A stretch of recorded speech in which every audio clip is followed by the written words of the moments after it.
The United Nations has just issued 200 pages of a report by a panel of inquiry established last year by Secretary General Ban Kimoon, and the conclusions are quite horrifying. According to this report, it says that the government of Sri Lanka may have indeed been responsible for crimes against humanity, war crimes, resulting in the deaths of, quote, tens of thousands in this final military offensive staged against the Tamil Tigers, the last-ditch days of the 25-year battle against the Tamil forces.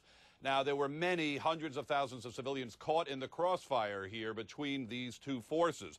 And the report says that despite the Sri Lankan government's declaration of zero civilian casualty pattern that they were going to adopt, that instead there were 3 consecutive no-fire zones which were shelled, that hospitals were attacked, other places where civilians were indeed told where to go.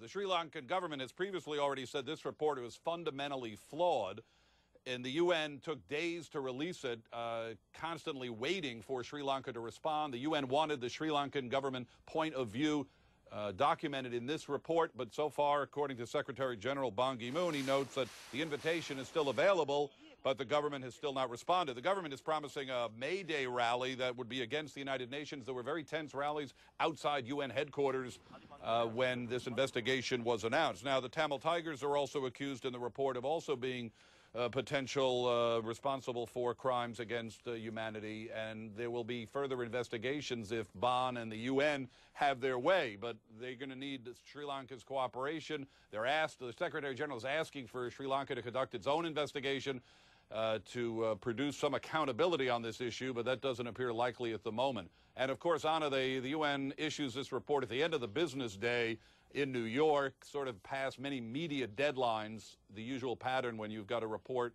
in an organization, whether it's the Pentagon or whether it's in any other European capital or anywhere in the world, you want to dump the document out late in the day when there isn't time to analyze it all, and maybe they hope it gets buried. But on this issue, a lot of people are still going to be watching. Richard, as you say, the Sri Lankan government has dismissed the report as fundamentally flawed. From my understanding, the UN boss, Ban Kimoon, says he cannot order an international investigation. So considering all those factors, what is the next step? Well, he talks about possibly another UN organization. It's unclear whether he's talking about the Security Council getting involved in this.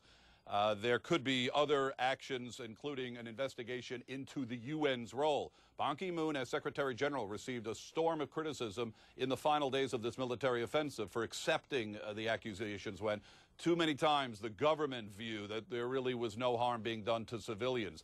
The Secretary General's own chef de cabinet, Vijay Nambiar, had gone there.